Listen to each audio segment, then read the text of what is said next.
Hey guys, this is Monika Singh and welcome to our channel. जैसे कि आपको पता है कि हम बीएड फर्स्ट ईयर के लेसन प्लान्स कंप्लीट कर रहे हैं। आपको अगर हेल्पफुल लगता है लेसन प्लान तो आप फीडबैक ज़रूर दिया कीजिए, ठीक है। जो भी आपको लगता है वैसा फीडबैक दीजिए। कुछ कमी लगती है वो भी बता सकते हैं, आपको हेल्पफुल लग रहा है तो भी बता सकते हैं, और किसी के काम आ सकता है तो आप शेयर कर सकते हैं, ठीक है। और पीडीएफ आपको टेलीग्राम पे मिल ही जाता है। इसके अलावा आप जानते हैं कि साइंस, मैथ्स और सोशल साइंस के लेसन प्लान चल रहे हैं, साथ ही अब हिंदी का लेसन प्लान हम करा रहे हैं। और आज का हमारा लेसन प्लान नंबर है 4th, चतुर्थ, ठीक है। अच्छा, जितनी जल्दी हो पाएगा आपका, क्योंकि ज़रूरत पड़ रही है आपको, तो हिंदी का लेसन प्लान प्रोवाइड जल्दी से आपको करा दिए जाएंगे। सो डोंट वरी, आपको अभी सुबह ही आपको देखने को मिल रहा है, इसके बाद शाम को एक और लेसन प्लान आपको मिल जाएगा, ठीक है। तो अपना आप काम करते रहिए। तो सबसे पहले हमारा इंट्रो आ जाता है, lesson number, class section, school, सब सब्जेक्ट और डेट। फिर हमारा टॉपिक है वीणा वादिनी वर्दे।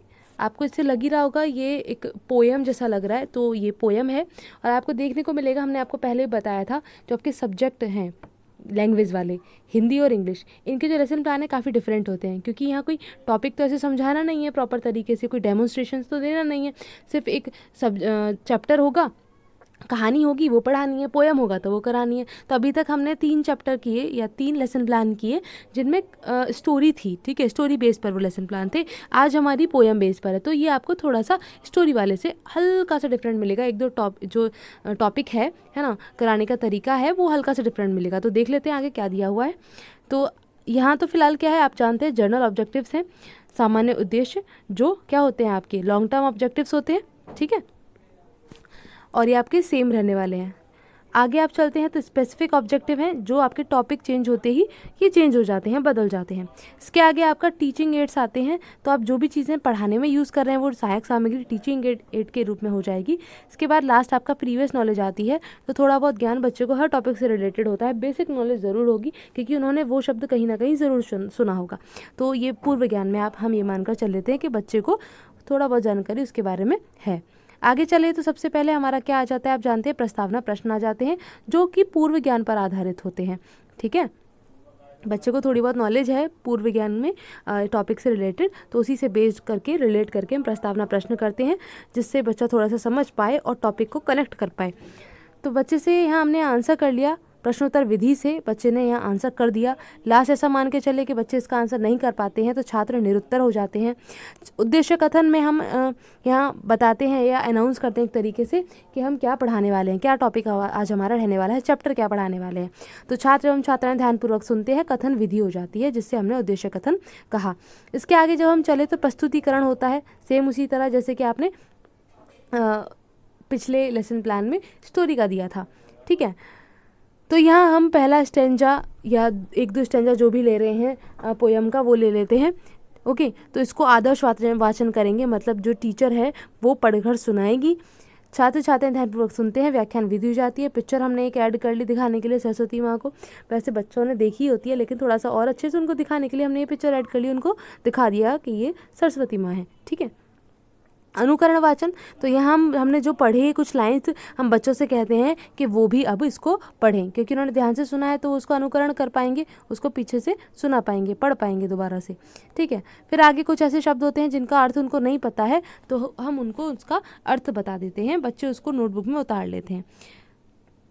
इसके बाद क्या आया, सस्वर वाचन आया, मतलब छात्र अध्यापिका उचित लय, गति, यति एवं स्वरों के आरोह अवरोह को ध्यान में रख कर काव्य पंक्तियों का सस्वर वाचन करती है, तथा छात्रों से सस्वर वाचन करने के लिए कहती है, मतलब पहले खुद पढ़ा और फिर से उनसे पढ़वाया जाता है बच्चों से।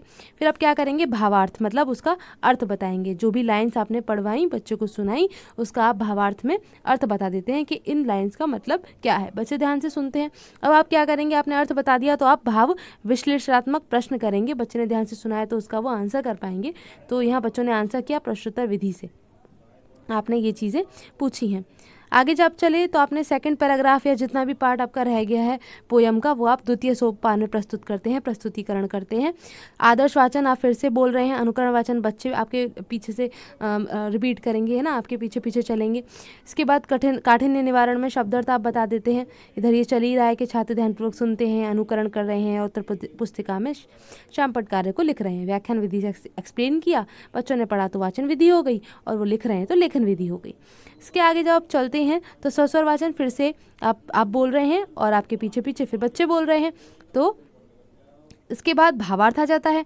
भावार्थ में आप एक्सप्लेन कर देते हैं, जो आपने अब पढ़ाई लाइन्स उनको आप एक्सप्लेन कर देंगे कि इनका मतलब क्या है, क्योंकि पोयम को थोड़ा सा समझाना होता है ना, स्टोरी में तो ऐसा कुछ ज़रूरत नहीं पड़ती है स्पेशली, लेकिन पोयम्स की तो सीधी सीधी लाइन्स नहीं होती हैं, तो बच्चों को वो समझाई जाती हैं। फिर भाव विश्लेषणात्मक प्रश्न हो जाते हैं, बच्चे यहाँ उत्तर कर देते हैं, प्रश्नोत्तर विधि हो जाती है। फिर श्यामपट्ट सारांश में जो श्यामपट्ट कार्य है वो बच्चे लिख लेते हैं। आगे आया तो ये काम है हमारा, तो बच्चे इसको लिख लेते हैं। पुनरावृत्ति प्रश्न बच्चे से जानने के लिए, उनको समझ में आया तो थोड़े से वो 1-2 आंसर और कर पाएंगे प्रश्नों के, तो ये पुनरावृत्ति प्रश्न हो जाते हैं, इंग्लिश में इवैल्यूएशन क्वेश्चन कह देते हैं। गृह कार्य, तो ये गृह कार्य हो ही गया हमारा, ठीक है। तो थोड़ा सा और ये गृह कार्य एक्स्ट्रा दे देते हैं कि कविता का सारांश अपने शब्दों में लिखिए और कंठस्थ कीजिए, मतलब कि याद कीजिए। इस तरीके से ये आपका लेसन प्लान नंबर 4 तैयार हो जाता है, ठीक है। सो टेलीग्राम से आपको PDF ले लेनी है। कोई भी और क्वेरी है कमेंट बॉक्स में आप बता देंगे। नेक्स्ट लेसन प्लान में मिलते हैं। Thanks for watching.